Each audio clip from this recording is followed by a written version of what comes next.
大家晚上好，欢迎大家来到国际培训大咖50谈，我是主持人顾立民。上一期呢，第19期，我们非常荣幸的请到了国际著名的人力资源专家、宾夕法尼亚州立大学教授 Dr. William Rothwell 罗斯威尔教授我们管他叫 Bill Rothwell。那么罗斯威尔教授呢，上一期我们的访谈时间一共是2个半小时，是史上最长的也是我们这一期这个国际培训大咖50谈里面时间最长的一期。第二长的一期呢，是在第18期，就是上期，是 Dr. Bob Reiser， 是佛罗里达州立大学的这个荣誉教授。那么这2期呢，时间都非常长。那么上一期呢，罗斯威尔教授，我和罗斯威尔教授谈了很多的内容向他也询问了很多，探讨了很多的这个人力资源和人力资源发展和人力资源管理方面的很多的问题。特别是这2个方面的区别有哪些我们的人力资源将来遇到哪些挑战，以及721行动学习等等很多的专业的问题。那么上一期的话呢，也是得到了大家很多很好的这个反馈所以呢，期待大家呢能够继续的观看继续的学习，跟这些大咖们我们继续的这个去探讨这些个原理性的知识能够运用到我们的工作当中去。那么本期今天这一期是第20期。我们国际培训大咖50谈已经走过20期了那么本期的嘉宾呢，是著名的绩效改进咨询的顾问，他的名字呢叫 Mr. Klaus Wittkuhn。那么他是一位德国人那么他呢是出生在德国住在波恩，他现在在这个波恩，他是世界上非常著名的这个绩效改进的这个专业顾问。那么他呢也为美国国际开发署叫 USAID 叫 USAID 服务了很多年，而且呢做过了25个左右的项目。那么他呢也是国际绩效改进协会，就是 ISPI 的主席，在2015年和2017年2年的时间那么本周呢，我们将向他就绩效改进咨询方面的问题呢来向他请教。例如绩效改进是否绩效改进的这个咨询项目是否在任何文化、任何国家和任何类型的组织中都能适用呢？绩效改进咨询如何为企业创造价值呢？一名人力资源或者是培训或学习发展的专业从业人员如何上升成为绩效改进的咨询顾问呢？需要哪些能力呢？等等等等。所以今天晚上我们就围绕着这些话题来请教 Mr. Klaus Wittkuhn。 好，下面就请我们连线。 Good morning, George. Nice to again. Nice to see you, and good morning to you. And you're in Germany, aren't you? I am, yes. Great. 10 o'clock in the morning in Germany. Great. I'm so glad to have you on because you and I are old friends, and we have been working together and with your leadership. And thank you for that with ISPI. We'll come back to that. And this is probably the closest that we can be during the pandemic. Mm-hmm. And thank you for accepting our invitation to be on the Training Master Series. Thank you for inviting me. I'm part of it. I think it's a great idea. You bet. And Roger Kaufman, I interviewed him, Dr. Roger Kaufman, and he recommended, and he mentioned twice that, George, you must interview Klaus Wittkuhn. I said, yeah, he's on my list. Twice. One is on the show. The other one is when I called him later. Anyway, Klaus, I'm so glad to have you here. And for just not everybody knows you very much, but so for our audience, would you please introduce yourself a little bit and tell us where you grew up, where you went to college, what you studied, and where you work and live now? Yes. So, I don't only live in Germany. I'm German. I grew up in a little rural town near to Bonn, the former capital. And then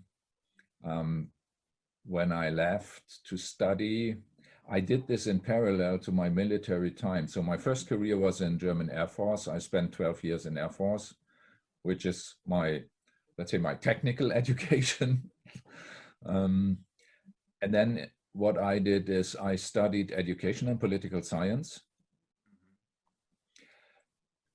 And I had a teacher at university who consulted the leadership development of Siemens. Wow. You know, and he made me his assistant. So this is how I became connected to training and industry. So my first steps into this direction, and then I did a lot of project work at Siemens also. And there, a consultancy met me, you know, and they offered me a job. So after my military time, then I went into consulting with a few, let's say, few different positions. The most interesting one probably being I was in senior management of ZDB, which is Germany's biggest consulting company in the financial sector. How do you spell it? Yeah, it's ZEB. Okay. It's about 1,000 people, you know, but it's only the financial sector. So it's banks, insurances. Yeah, and then we founded our own companies. We have two. One is more focused on HR and training and everything that goes together with that. And the other one does organizational development, business development. So, and I'm partner in both of those companies. So I split my time between the companies. So this is in short, my professional development. And you're in Bonn now. Yes, I'm after 40 years, basically, I came back to Bonn. Right now, I'm in the same little town I grew up in. You're lucky. Yeah, you're lucky. It's very close to a natural reserve. So it's, yeah, it's kind of rural. Great. Small, it's not far away from the city. Great, great. So I'll move into my questions because I know your time is very limited, and I have a list of questions to ask you. First question is that you and I, we worked at ISPI, the International Society for Performance Improvement. It's a great professional organization, top-notch in the world. And you were the president. You were the president for 2 years, right? From 2017 to 18, if I remember, right?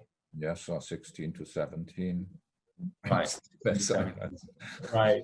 Which is about a few years, not quite long ago. But anyway, well, there have been so many changes ever since, especially the pandemic, and we'll come back to that. And thank you for your leadership while you were the president of ISPI for 2 years, and you led us through a lot of changes, and which is we're heading to the good directions.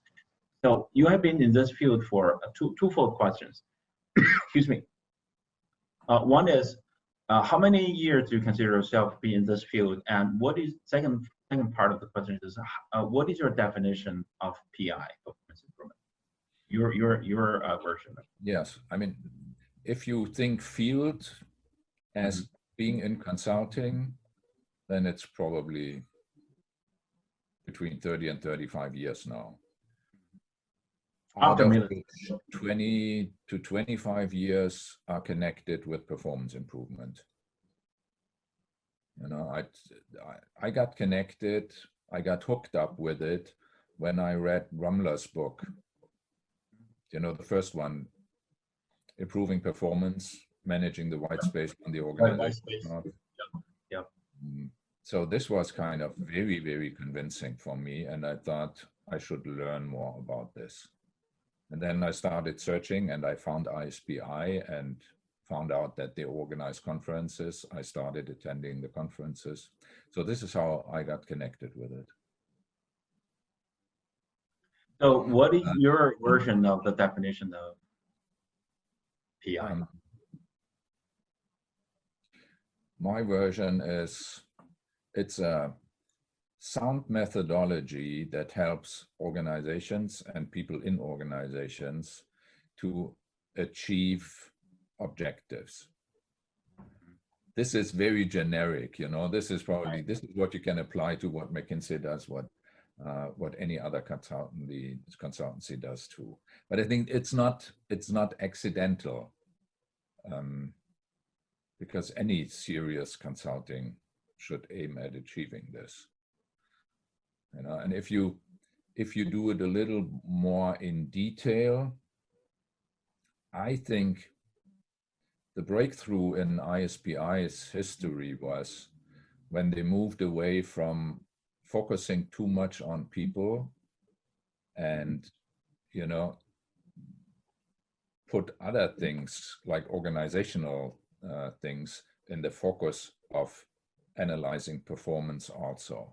And therefore, I think if you look at it in more detail, I would say the very simple thinking behind it is think results, think what you want to achieve.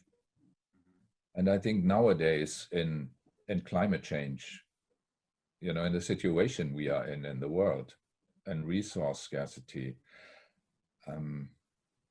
young people have much less freedom than we had to ignore this question, what do we want to really achieve? Because I think it's connected, coming back to your interview with Roger Kaufman, you know, the idea, whatever we do, it should contribute to the good of the bigger system we are embedded in. So the question, what we want to achieve, is quite an important one, and it becomes more and more important.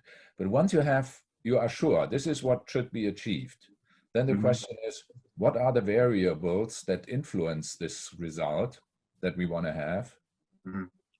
And how are those variables connected? Because usually it's not only one, you know, it's multi-determined. How are they detected? And then you try to find out where in this system of variables that influences my results are the levers for improvement. And this is where you intervene to make things better. So I think, yeah, this is my personal look at it. And then it integrates tons of different models. And this is one of the strengths of the methodology. You know, you can integrate Six Sigma as well as, you know, all those other models, because finally all the consulting methods aim at achieving the same thing. Right. Okay.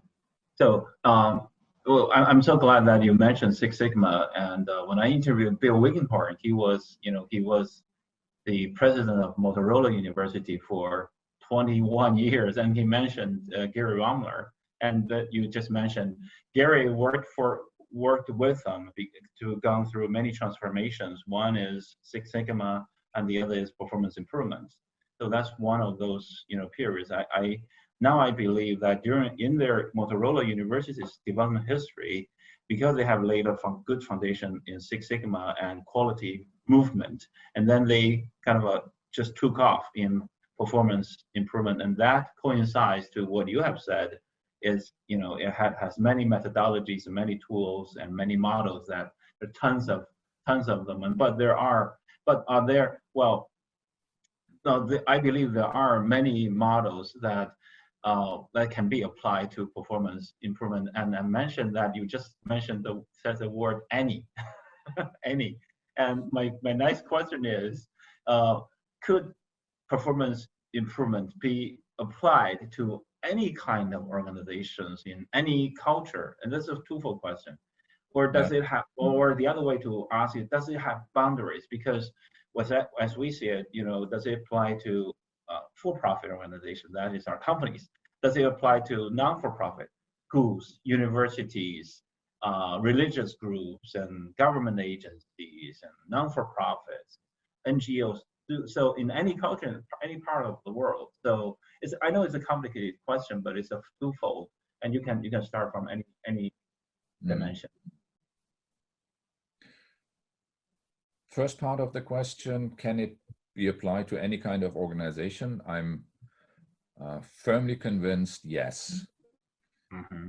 You know, most of our work is with for-profit organizations, companies, but we did a lot of work all around the world with government organizations, with associations, with NGOs. We applied the same thinking to startups. We even have done it with a church. You know, you can do it with hospitals. I mean, the kind of organization does not really play a role. There are some boundaries to it, I think.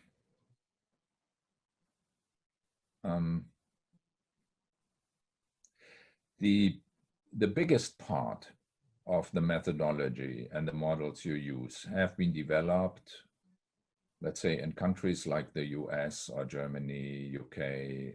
So if you, and then you develop those methodologies in consulting projects, which means you are working on organizations that have a specific size.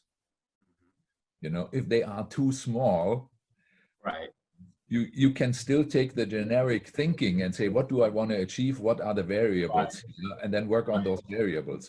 But, you know, the biggest part of the methodology will not apply simply because the organization is too small. Right. But the generic thinking still applies. Mm-hmm. You know, and then you easily can imagine, I mean, think of situations in really difficult environments, like if you think of South Sudan, you know, like having no resources and, you know, you lack everything. Right. But still the thinking would be, what do we want to achieve and what are the variables that influence this? And where can we intervene to make things better? It's only that the standard methods you use when you work with a mid-sized or even a big company in an industrialized country or with a well-established government body, you know, those standard methods then are not usable. Right.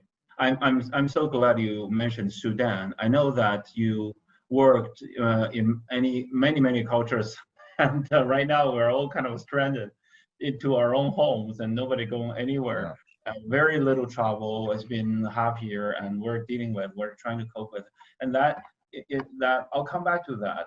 But you have done a lot. You've been traveling around the world. You have done a lot of projects in different cultures. So when you do consulting in different cultures, you have been doing consulting in Latin America and America, in Europe, in a lot of them in Europe, I know, and a lot of them in Africa as well. So and in Asia as well. So as you see it, are there different versions of PI in different cultures?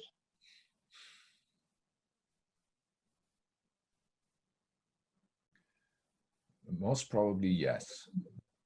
I say most probably yes, having especially you in mind. You know, I still remember the project we did together in Shanghai. Right. And I think it adds incredible value if somebody knows, you know, like a native speaker, and somebody who is native to the culture, who knows all this and knows how to twist the methodologies to the specific situation. So yes, I would assume, yes, there are differences. Mm-hmm. I'm kind of limited, you know, if I come to China, I do not understand all those things quickly enough. So like we did in our project, then I depend on you. If I go to another country, I have to find other people working with me, you know, like opening my eyes for certain things so that I can understand, okay, now we should make some twists to our approach because otherwise it might not work. Right. So I was like, I mean, all of the local contacts are like the local tour guides. Like you go there, and then somebody local, like they guided you, and then to go there and there, to go here and there to finish to finish the plan. So, and it's just an analogy. In our case, I think, just one remark, in our case, I think this was especially helpful because, I mean, you know the methodology inside out also. And you took That's tons right. of effort in how to adapt it to the Chinese environment. Ah, So then that's this worked much faster than what I experienced in other projects, where people I worked with were not that familiar with the methodology, and then we together had to find out what are the twists that are necessary. so when performance improvement is localized globally, it really depends on the people who does it. They have to have a kind of abundance of knowledge of Yes. PI and actual experiences, and through formal study or their self-paced studies, to be really knowledgeable to apply to it. Mm. Yes, I agree on that. Right. So that's the application part of it. But on the performance, earlier we talked about the definition of PI. So I know you're going to say yes, but I just want to double check on it and reconfirm with you that PI under any kind of culture, Malaysian culture, Singaporean culture, Sudanese culture, Latin American culture, American culture, they're all PI. PI is PI. There's no Latin American version of PI. There's no Chinese version of PI or something like that. Yeah, the basic thinking behind it is the same. Okay. But the way you approach it then in practice might be quite different in the environment you are in and the countries you are in. Right. Okay. So performance consultant is a role that many of the learning development professionals are aspire to become in the future. So performance consultancy, there are two kinds of performance consultancies as I see it. One is from outside in, and the other from probably from just within the organizations. One is independent from outside, the organization. The other is internal consultants. And I believe most of our viewers are from internal organizations. They're incumbent R&D professionals, and then they want to upgrade themselves into performance consultants. And performance consultancy is not that easy. It is a field of study of its own. There are like courses at universities throughout the world, in Germany, in America, in other Western countries, many Western countries. So my question to you is, what do you think makes a good performance consultant? And could you give us a few examples of them, or just answer I'm looking for the first question. What makes up or what are basic components? One thing is, this is now thinking aloud what I do with you. Oh, yeah. First thing that comes into my mind is, I would say the most important step for people to take when they go into the direction of performance improvement is becoming aware of the attribution error. This is one of the best researched stuff in psychology. And the idea behind attribution error is that people tend to attribute to people, which means if something happens or does not happen, what you would like to happen as a manager, the question then is, who wasn't able to do it? Like who, who was not willing to do it? So you look for reasons in people, because whatever you do in an organization, people are connected. There are always people, ignoring a little bit the things that computers and robots do. But basically, there are people. So an attribution error tells us much of the behavior of people does not depend on internal traits, but it results from people adapting to their environment. So it's environment factors that influence the behavior of people. So when I see behavior that I don't like, or that I like and I want to reinforce, attributing this to people as this comes from internal traits and strengths is in many cases a doubtful hypothesis. Look more for what happens in the environment and how do people adapt to the environment and therefore show specific behaviors. And especially if you come out of HR or the training business, you are so closely connected to thinking in people terms, Right. that getting rid of this attribution error is not easy. It's not easy for anybody.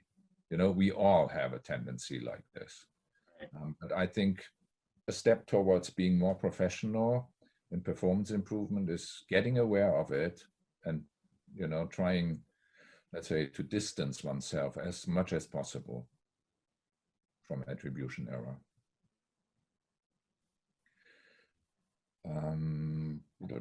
So this was what makes a good performance consultant. Right. Because then once you have this, once it's not people as the first thing that pop into your mind, then you have much more freedom to scan the environment and says, what is happening here? How does this environment produce specific results? And if we want to have different results, what do we have to change here? This might include training people. It's not like people are not important.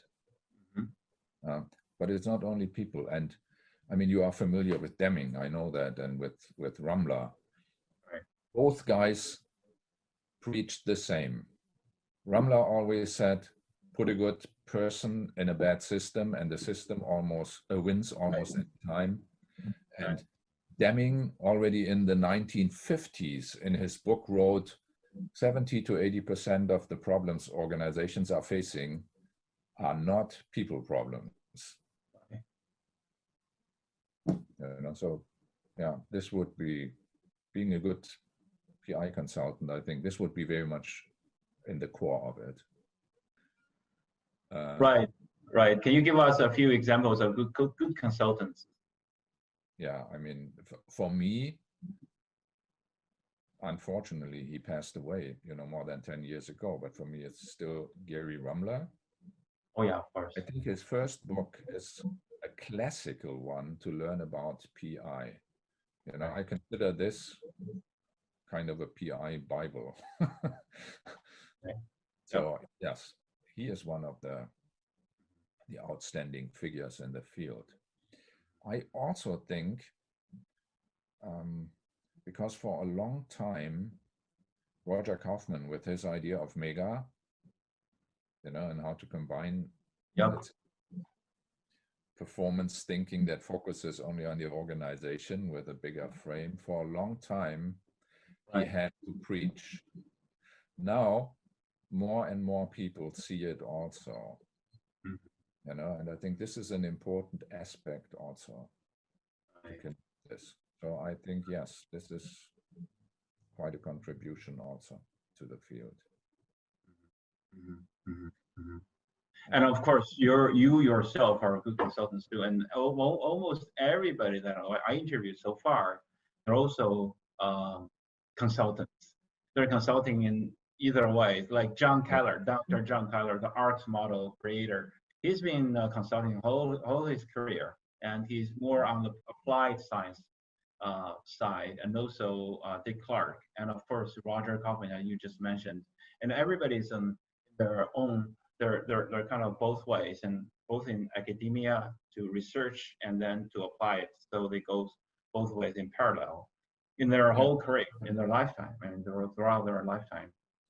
Yes, I think if you kind of reflect what you are doing, and you think about it and try to develop things, you end up in similar settings. Like either you do this as an academic, and you bring what you do there to the field, and then you are consulting. My way basically was the other way around. I did it in consulting, and then I have been teaching at university for more than 20 years now. So, I bring those ideas the other way around. But it's very similar. And I think it's with the ones who really think about it and push methodology, they all end up in similar settings, no matter whether they are like they start in external consulting, they start at internal ones, and then finally add their own practice or start teaching at university, or they started as academics and bring this or that to the field. It's basically thinking about it, reflecting what you're going to do, and trying to push the envelope to get better.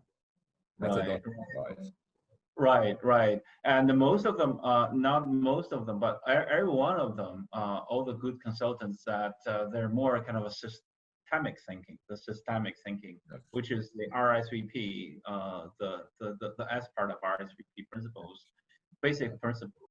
And I'm so much into the systemic thinking, and because a lot of young professionals, they want to, because they're young, they what they lack is their working experience because they're young. They haven't been working in so many companies, or they haven't seen enough. And but how do they? What is your advice? How do they upgrade themselves? How do they move into performance improvement? What's your suggestion, or what do you see the path under their feet, This is really difficult to say. or how they become a You know, performance consultant? my path was always reading. Okay, just You give know, us reading your what we experience. needed, trying to find who are the good ones and read. And then try to understand, how does this apply to what I do? I know the path of other people was simply start doing it. Like they started in a consulting company, and then they learned it in their projects. And then, of course, they do reading also. They're only, their starting point was different. It depends also where you are right now. For example, if young people are in the training business, I would highly recommend read Harold Stolovich's and Erika Keep's book, Training and Performance. The big good handbook, right? Yes, they have that. They have the book, and then they have a field book going together with it. So, but the only thing what I want to stress is, you start there where you just are, and you try to enlarge your perspective for the next step. And I think if you are in the people business, HR or training, then Harold's and Erika's book is quite a good start, and taking this step will kind of naturally lead you then to take the next one, which might be Rumler's book or whatever. If somebody is interested in systems thinking, I highly recommend Sturman, Business Dynamics, which is his doctorate father was Forrester, who started systems thinking in the end of 50s and 60s, like applying it to businesses and larger organizations. And Sturman wrote a book based on, I do not know how many years of teaching at the university. It's quite well structured. It comes even with free versions of software, how to model systems.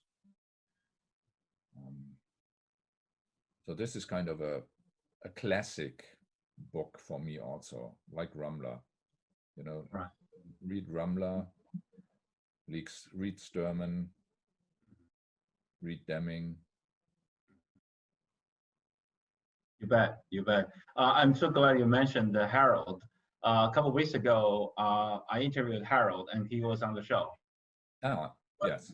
Yeah, and because of the time zones, he's in Los Angeles, and Harold gave us a lot of good advice how to, how to conquer those knowledges. And I did mention a few books of his, very well known, performance, training on performance, telling on training, all those workshop series, and also the big books that he and his beloved wife Erika keeps.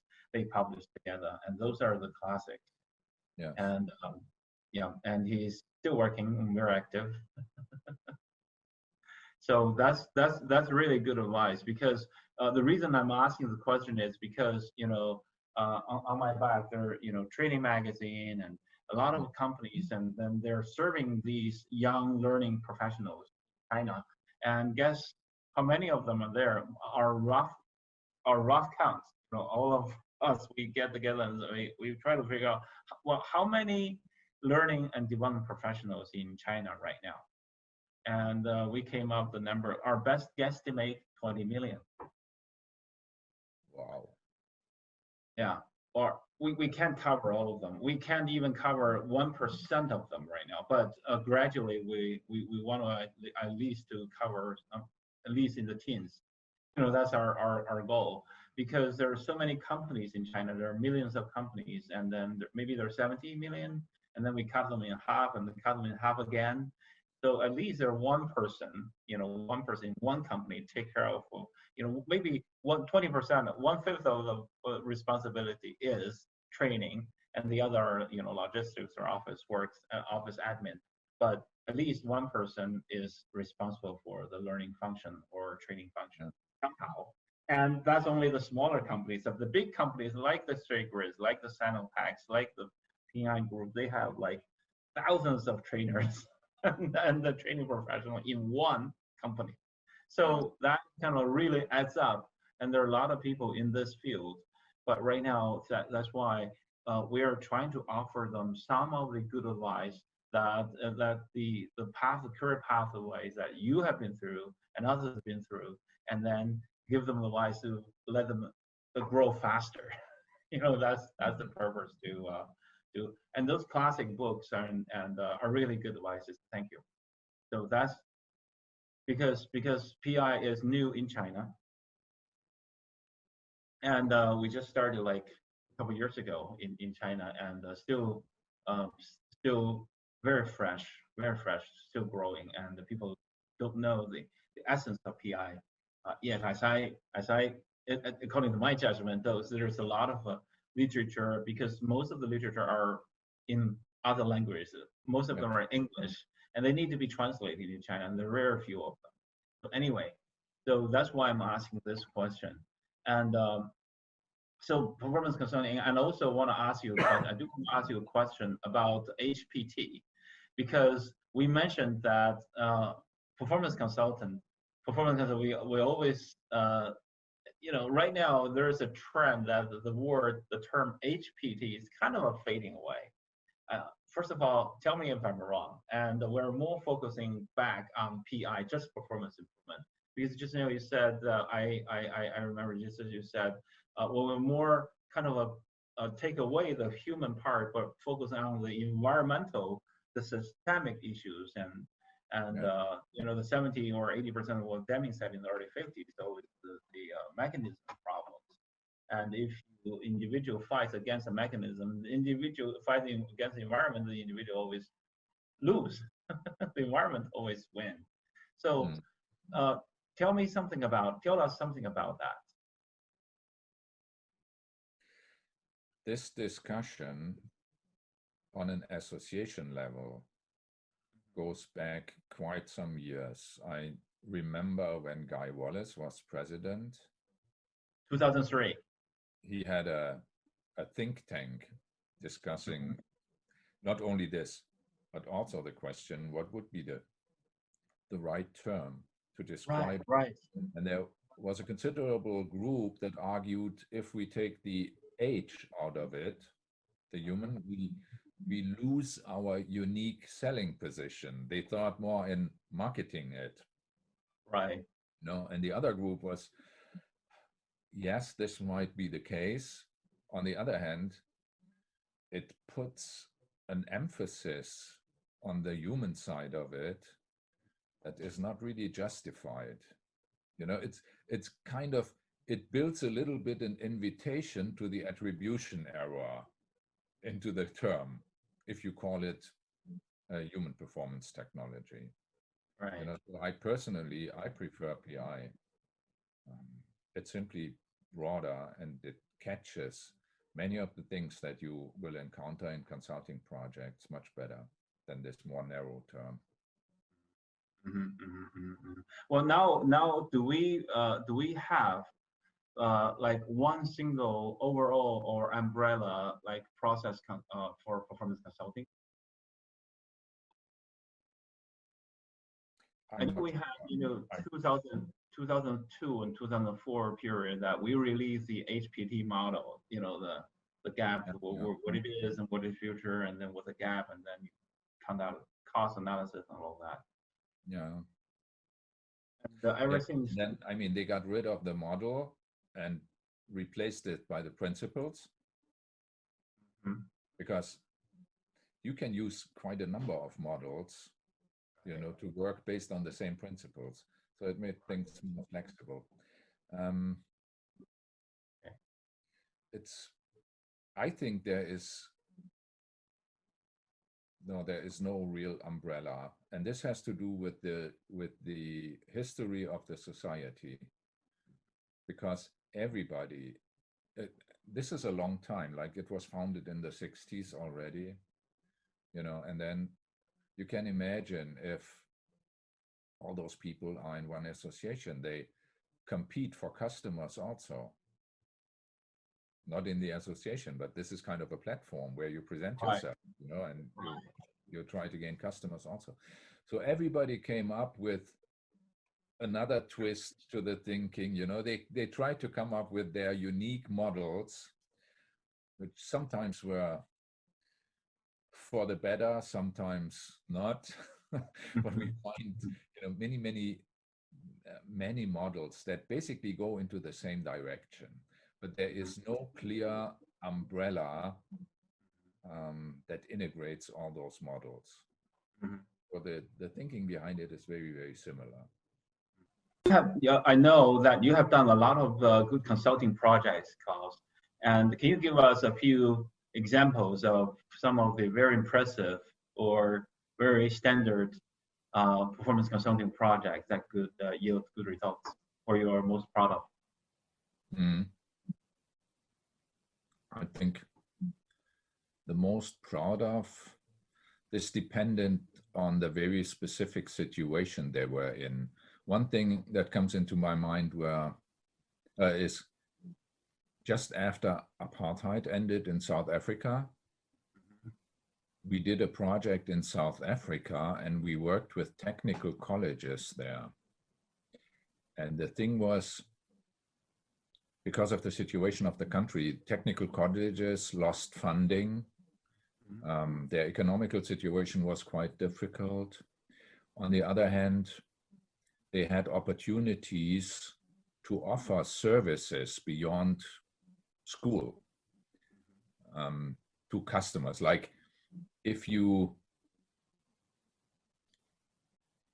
train future cooks, those schools could offer catering services to companies around the schools, you know. So even though they lost funding, they could build kind of business lines to bring money in. But then normally teachers are not used to running a school like a business. They have a principal who takes care of, you know, education, and that's it. So it was a completely new situation for them. And it was so exciting because the whole country was in a turnaround, you know, and everybody we worked with was incredibly motivated to push the country to the better. This was, I mean, the whole atmosphere of the project was really, really exciting. And then our guys worked days and nights because this was kind of infectious. You know, everybody thought we are working on kind of a good purpose. We do this. And it finally, it helped the colleges a lot. All the technical college people that were in our project finally got very high ranking positions in the technical college system. And what we also could do is, in South Africa, you have to pay for education, you know, but the people who need it most often cannot pay. So we developed an approach together with the technical colleges that they could provide scholarships, you know, and if people, like, they started the school, but then somehow because parents lost jobs or whatever happened, they could not afford to pay anymore, you know, that they didn't have to fire those students, but supported them with scholarships. So this was kind of an exciting project. It really changed let's say, the landscape, the technical college landscape in South Africa, I think. and another one, which is accidentally, but it's education also. We have been working in the Republic of Macedonia. Okay. Not Yeah. Macedonia now. I mean, Yeah. they had this quarrel with Greece concerning the name. We Right. did a lot of work there.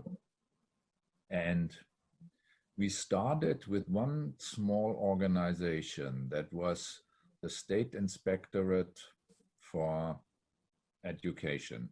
You know, it was like, they have it in the UK also. Her Majesty's inspectors, they inspect education quality at universities, at schools, kindergartens, you know, they cover everything.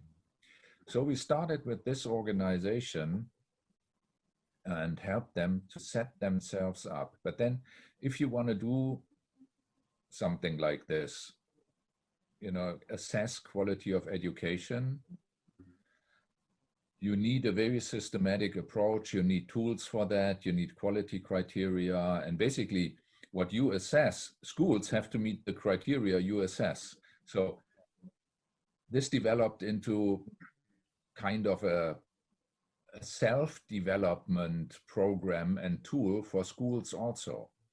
You know, for the time no inspector showed up, Right. the schools could take the same approach and develop itself. And then the next thing is it connected with the Ministry of Education because they have to manage the whole landscape. And they have, because Macedonia is small, they had an office that took care of all the curricula. And all those organizations were not well connected, you know, and therefore you simply have low performance because those connections do not work. Like if one body comes up with new curricula and the inspectorate does inspections based on the old curricula, that does not go together. You know, so, and finally we worked on the whole landscape with the support of ladies in Macedonia, and they were quite good also because we were in and out of the country, you know, for probably 5 or 6 years, but we were not continuously there. And then we had a team that was in country, and I think what they achieved there, with help from us, but basically what they achieved there is it's really kind of a turnaround in the education system. Now, the world changes, though I do not know how it looks like now. No. You know, but at least those were projects we also were proud of, because then you have you think, yes, this changes the life of many people to the better. Whereas, you know, sometimes when you do projects in industry, I mean, it helps companies to become more efficient and stuff like that, but it's not, this is quite different from working on an education system. For the first case on the South Africa educational system, what did you do with them to? Did you help them set up the scholarships for the poor, the most needed? Yeah, like the scholarships were something like a byproduct. Okay. What we did is we worked with colleges and we made the teachers understand the organization college quite differently. Mm-hmm. You know, because we said you can't think it only as an education body, because you have to make money, you have to offer services. Mm-hmm. So you will manage a combination of education and business finally, which means you have to change the structure. Mm-hmm. You have to implement management systems that are quite different from how a print, you know, and go into management positions also. So this is what we did with them. You know, it's like a completely different understanding of how such a technical college can be set up and managed. So you set up, you help them set up the business mind and also in operationalize uh, at a college and for a college, for educational institute. Yes. Yes. Got it. Got it. So to make them run like a business. Yes, and I mean, they simply had the necessity because the state was not able to fund them sufficiently. Right. You know, this is quite a different situation. Like here in Germany, a technical college is not allowed to do this because as Right. a school, you are not allowed to compete with local companies. Right. Right. Yep. Yeah. This is impressive. I mean, both of the projects in Macedonia or Macedonia and South Africa, and I'm so glad you mentioned here. I mean, in Germany, I know America a lot, Mhm. but Germany, what's the performance improvements in Germany look like? I mean, can you give us a kind of just high 5,000 feet overview of what the PI look like in Germany? Do they do that very often at companies or? No, I think performance improvement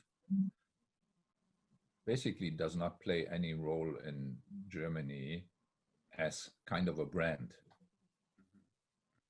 You know, what you do is when you, I mean, us being consultancy, if you sell a project, you sell a specific approach, but we hardly ever use the term or the label because it raises much more questions than if you simply discuss with people what would be a reasonable approach to do this, you know, and if they agree on this and say, yeah, let's do that, then you do not have to tell them, okay, what we do is performance improvement. You know, Right. this is what they are not really interested in. They look for solutions for their issues. Right. Right. Yeah. If we do, we have to explain what is PI, and then you will spend a lot of time doing that. Yeah, And then you get sidetracked easily. Mm. Are there universities like offering performance improvements like classes or certificate programs or something like that, or even a course in the higher education arena? In higher education, not a single one that I know of. Mm-hmm. Offer like not unlike America, like America they No, do no, no. teach. They have really, yeah, you can study it there. No, it's not. I used to teach it, but because of time issues, I only teach at the Swiss university right now. So there's one university where you can learn it, kind of, because it's limited what I can do. So, in Germany, no, there's nothing at university level. We did it a few years ago, but then, you know, how business develops, we stopped doing it. So it might be a good idea to reconsider this. Yeah. We designed a curriculum, and then we Right. brought in people like Roger Kaufman or Danny Langdon, Carol Panta, Right. and they then taught it. So we had a series of workshops, probably took a year, or I don't remember all the details. Okay. Right. Well, thank you. This is the first time that I know that I learned what's the performance improvement. So it looks like the United States still has the best setup, probably the best of the establishment in this area, probably So, theory wise, in theory, in practice, in yeah. models, and number of practitioners. Yeah, I mean it. If you drill into it, you have a lot of very practical methodological approaches and tools.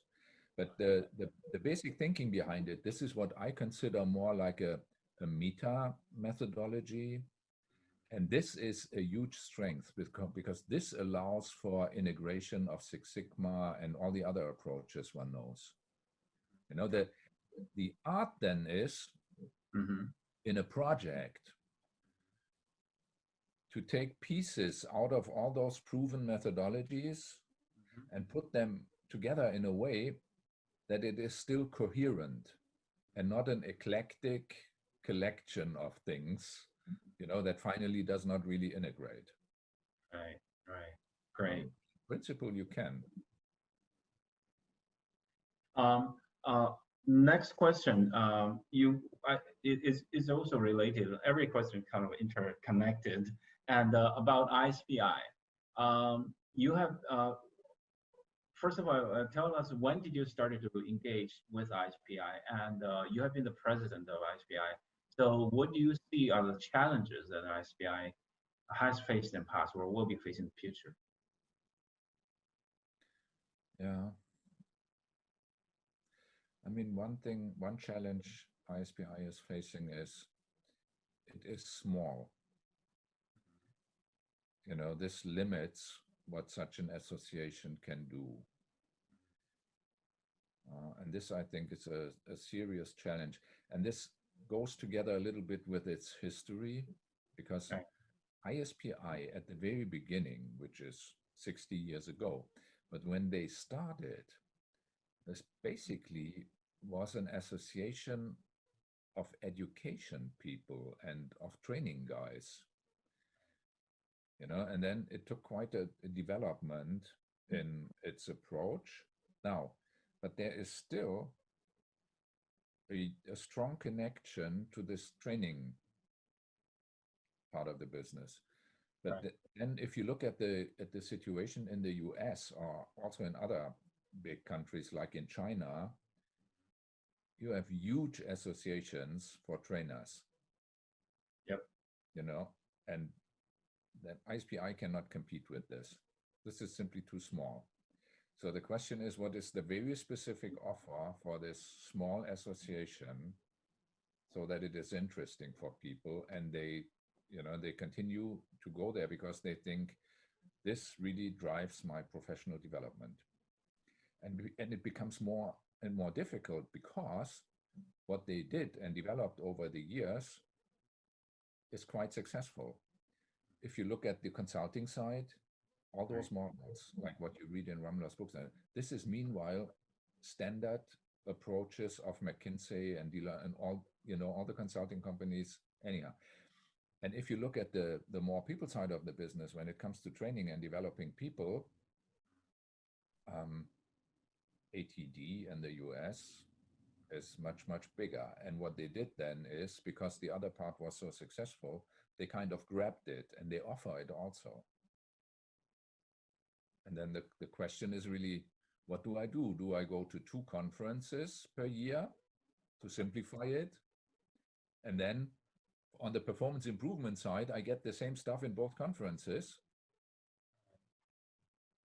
while the big one takes advantage of it also. So this, I think, is really hurting when you think of the association. Right. I was always, I can test for that, because every year I got the dilemma. Do I go to, I go to ISPI, that's a must. And then do I go to ATD? Well, because you have to travel back to China, stay like 10 days or 2 weeks, and then go back again. Just, it's all messed up with the time zones. That's the first thing. And second thing is, you learn something similar on both conferences sometimes. Yes. So, anyway, so what are the future challenges that we're facing? How are we going to cope with it? Frankly, I do not know. I mean, this has been a very difficult question, for many years. Right. The years I served on the board, like you do now, we discussed this. When I used to be president, we discussed this. I don't know of any board and president, even Guy Wallace, years ago, he was already working on this stuff. I do not know of any board that really found a solution to this, and probably the perspective is already wrong. So it's there is no final solution to it. So it's an ongoing difficulty that has to be managed. And when things changed. It might change to the better or to the worse, like now Corona. You know, who thought of something like this? And all of a sudden you have a completely new situation that you have to manage. So I do not know. And oversimplifying it, it might mean like there is a huge group that says we have to offer more for trainers and for people who come out of the HR side. And there is a group that says doing this is basically then competing with the big ones like ATD, and this is not going to work. So we have to kind of focus ourselves to what is the unique thing that we bring to the table, and we do not do anything else. Yeah. Whether this works is really difficult to tell. Right. I know it's a very difficult question to answer, and also it's also a different very difficult question to ask as well, because as far as I know, that a lot of presidents and leadership have been trying to sort out all the answers. This is everything, and now the coronavirus is here, and so it's a long run. Is every organization, professional organization, I think, run into such problems, and that's probably there's a funny saying that in China, what are the training companies? Well, the definition in the Phantom Dictionary for training companies are the companies that need the most need training most, and the consulting companies are the companies that need consulting the most. And probably we need to find out our ways to continuously improve ourselves, to reiterate and to evolve and grow further. So it's been 60 years in 2 years. So it's hard, but it's very, very. We see the future, but we do see the future. And performance improvement in China has been very growing very fast. I believe that is because of the economy and the needs are there, and the needs are there, and the different levels of organizations, and they also have different types of needs and from different dimensions, at different development stages of their own, on their own path. So it's all combinations. It's a multi-dimensional, multi-layer, multi-angle kind of a needs. And that's just mentioned that there's so many competencies that we need, and there's so many models that are already there, and the young professionals read and to learn and to continue to practice. So the opportunities are absolutely big enough. I mean, very, very big. Yes, I agree. And I think this was certainly true for me when I first encountered ISPI and performance improvement. And I think it's true for most people. It's an eye-opening experience. It really changes how you look at things, and it changes your professional development. So I think, yes, there is a lot that the association can offer. I'm also so glad that you mentioned the coronavirus. How do you predict the pandemic will impact our? Yeah, I think one thing is because you have to do so many things online right now. Right. Like from March until now, I only had 2 events on the customer side, which adds up to 2.5 days in total. Probably 12 months in total travel distances, right? Usually you are traveling all the time, and you might have a day in office 1 day per week. So the situation really changed. And if you want to do things online, you have to do, if you want to do it well, you have to do much more precise. You have to think things through much better, because you have to prepare all this stuff so that it quickly works online.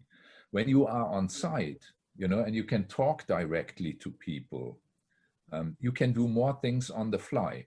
But this doing on the fly, when you do it online, it's not feasible in many situations. So it needs much more preparation, which also leads to all the approaches, the methods you use will be, let's say, much more standardized and set up as tools, templates, and stuff like that than it used to be. Much more systematic. Mm-hmm. If you would have asked me before Corona, Mm-hmm. I probably would not have bought into this. You know, I would have said, we always take a systematic approach. I mean, there's, you know, but what I experience now doing it online is, yes, it forces us into the even more precise structure. So this is kind of a, you could say, this will be a lasting heritage of what comes out of Corona. Mm-hmm. And in this sense, it's something good. I do not particularly like the situation because I like traveling and meeting people, and you know, there are other things possible when you are in the same room and discuss things than only meeting each other on the screen like we do right now. Right. Still, it has its advantages also, yes. Yes. Double sides of the coin, and also in Chinese, the word crisis in Chinese composed two words. You probably heard of this. It's Yi and Hui. One is Wei and Ji. Wei means crisis. The other is opportunity. With the crisis, it also counts the opportunity, and they come in pairs. I have a huge painting in my office, which has this Chinese sign in it. I mean, it was not a Chinese painter; it was a German painter, but it's exactly that. Yes. Oh, exactly. Wei and Ji, right? Is that a crisis? The word. Yeah. Oh, bingo. Bingo. Yes, bingo in this case, yes. Yeah, this is a happy coincidence. I mean, this is, you know, when I bought it, it's a huge painting. I simply bought it because of aesthetical reasons, you know, I like the painting. Yeah. Then only when I talked with the artists, you know, I learned about the sign on the painting and what it meant. So I didn't buy it because of this reason, but it's kind of a very nice, you could say, side effect of it. Is a painting in this room? You can turn your laptop around. No, it's not. Okay. If you can, if you can send me, take a picture and then send to me later, and then I can interpret it properly and see what it is. Yes. Next time I'm in office, this might take some time until I'm in office again. It's in your office. It's not at our home. Yeah. It's in my office. Mm-hmm. And because of Corona, we hardly meet in office anymore. Right. You know, most of the people do homework, and then it's always the question, should I?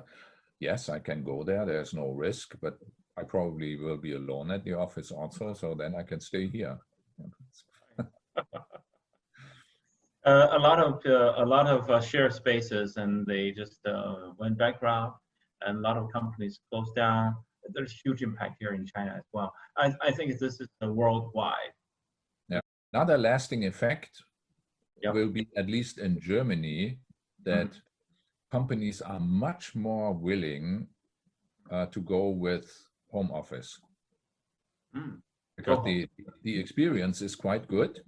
You know, they can clearly say that productivity does not drop, and you know, people who always mistrusted working at home, so they consider it. And I know a few boards that made a clear decision and saying, we are not going back to the, let's say, normal model we had before the crisis.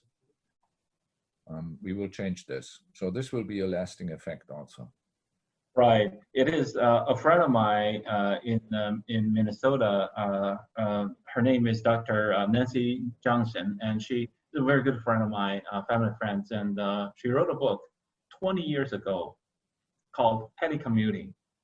Telecommuting is a book. And at that time, I was working for the Bell Company in Minnesota. And at that time, 2 days out of 5, 2 days in a week, we have to work from home. And telecommuting, based on her research, is true today. That, but the productivity doesn't drop, and people's quality of life increases dramatically, and job satisfaction increases dramatically, and career aspiration, career pathing went way beyond all the numbers goes up, just because of the partial telecommuting is a combination. And that was 20 years ago, just to add to what you just said. Yeah, clever. Yep, she's very, very smart. She's very kind of far-sighted from that time. Anyway, second to the last question is, if you had a chance to start all over again, what would you have done differently? This is kind of a difficult question. I know you're going to say that. I know every question seems like a loaded question. Yeah. This is a difficult question because I think lives can develop in millions of ways. Right. You know, like in physics, path dependence. Some things simply happen accidentally in life. So the fact that that my teacher made me his assistant and took me to Siemens, you know, this was purely accidental. But it gave me a different direction of what to do. So if I would have, like what I learned in Air Force, you know, if I would have stayed in a technical field, my life would have looked completely differently, but maybe not worse, you know, simply different. So I think I had and this is what I share with many of our generation, I had a very privileged life. I did not experience war, you know, whatever you can, and what you see in other countries. Like, I had a very privileged life. I had a very interesting one. I worked in so many countries. You know, I made friends in so many countries, like being friends with you. And so there is nothing what I have to regret, so that I would say, would you do it differently? I really don't know. I certainly can think of things that I could have done differently, you know, and then my life would have taken a completely different route probably. But I didn't, for whatever reason, you know, and sometimes it was purely accidental and other people decided it for me and it worked out. So no, I probably would not do anything major differently. Right. Okay, there are several gurus answer this way too. They're very satisfied what they have, the career path, the way that they have grown professionally, and they're very satisfied with it. And they couldn't think of anything meaning they're very, but you know, different people have different life experience and different answers. But the reason I'm asking this question is really come to the last question, because you have gone through many years in this field. And as a closing statement, what advice do you have for young practitioners in China and developing countries as a whole? One thing, which is not only true for professionals in our field, you know, is what I mentioned at the beginning. I think for young people, think carefully about what do you want to achieve and what do we want to achieve as societies. And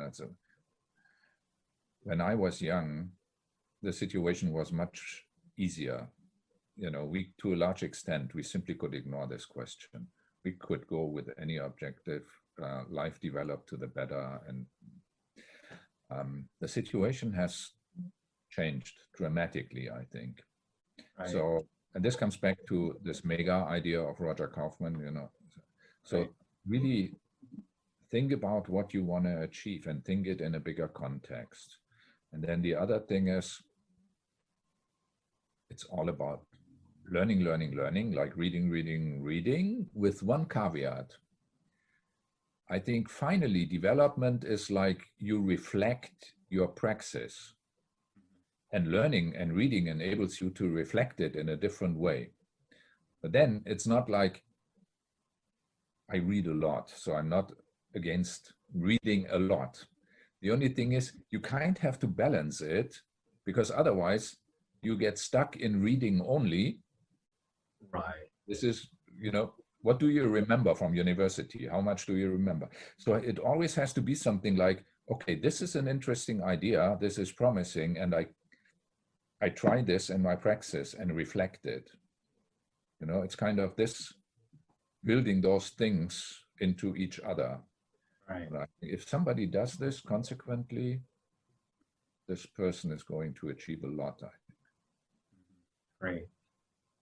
So focusing, and so think in the bigger picture as a young person, and also to sum up, to think as in the big picture, and also learning, and also focused learning, right? Yes. Focused learning, yeah, not always reading. Like, you know, whenever you give an advice, it's kind of it's in a nutshell, and there are always caveats with it, because I also believe very much in, yes, this kind of focused learning that I tried to describe. The other thing is, if you think of the subject matter that you cover, I think the broader it is, the better it is. I believe very much in generalists. You know, you need to have specific knowledge also, but I believe very much in generalists. And if you want to grow, and if you want to grow professionally also, if you studied humanities, read science books, read on art, go to museums, you know, I mean, wherever you get ideas from, this is, first of all, I think it's very rewarding, you know, getting new ideas that way. It drives your personal development, but also I think it drives your professional development. If you are too narrow, right, this is not good. Especially as a young person at a younger age. Mm. Yes, and I had a professor who told us when we were young, and he said, there is no direct way in learning. Real learning always is a detour. Right? You have to go detours, but if you do this and reflect this, finally there will be a lot of learning, rewarding learning. Thank you. A couple of days ago, Bill Rothwell also said so. The most promising organization is the one that its members know how to learn and keep learning. So learning is really kind of the mojo, give us all the power to be ourselves, to whomever we want to be, we aspire to be. Yes, it's not, this is something I shared with Gary Rumler, because when we did workshops together, we always considered ourselves as learners and not teachers. Although we were teaching in the workshop, you know, but the question was always, what did we learn here? You know, based on unexpected questions from participants or approaches they told us about.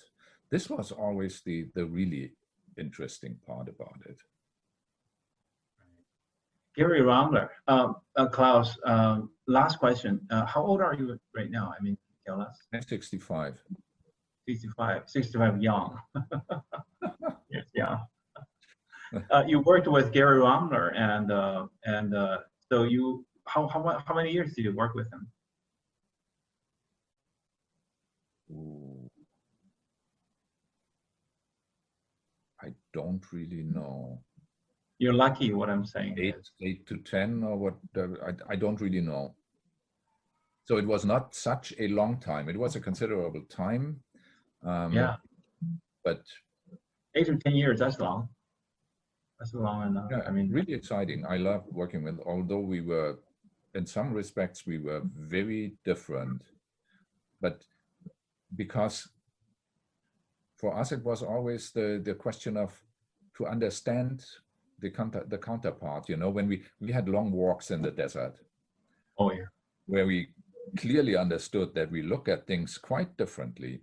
But then we never had discussions trying to convince the other one, this is the way one has to look at it. We all, you know, it was always long walks with questions after questions. What are the reasons why you look at it that way? Right. And this is really, I mean, it's challenging if you have to explain yourself very continuously, but it's really a lot of fun. And I think this was very rewarding for me also. It must be. It must be. Thank you. Thank you so much. Wow. This is a very in-depth interview of what ISPI is, what performance improvement is, and what's your vision or your expectations of ISPI or for PI in the future, and how a learning professional can upgrade themselves into PI, and to be and also what takes to make a good performance consultant. Thank you so much, and also the great advices, and also the story with Gary Ongler. You're lucky. Thank you. Yes, I consider myself lucky in this case. Yes. Thank you. Thank you very much for inviting me. It was fun. Tell me where I can look at the other interviews, because I guess I can learn a lot from those guys still. Right. So I would be curious, to look at the other ones also. You bet. You bet. I'll make a note of that, and when I upload it in, and then I'll let you know. And also, if you want a copy of this one, I can send you a link so that you can download as well. Yeah. I mean, mine is not that important, but I'm curious to look at the other ones. The others. Got it. Alrighty. Okay. Thank you, Klaus. Thank you so much on behalf of all of the audiences. Thank you. And stay safe. Okay. Yes. You too, and your family. Thank you. Thank you, Klaus. Thank you. Bye-bye. Bye-bye.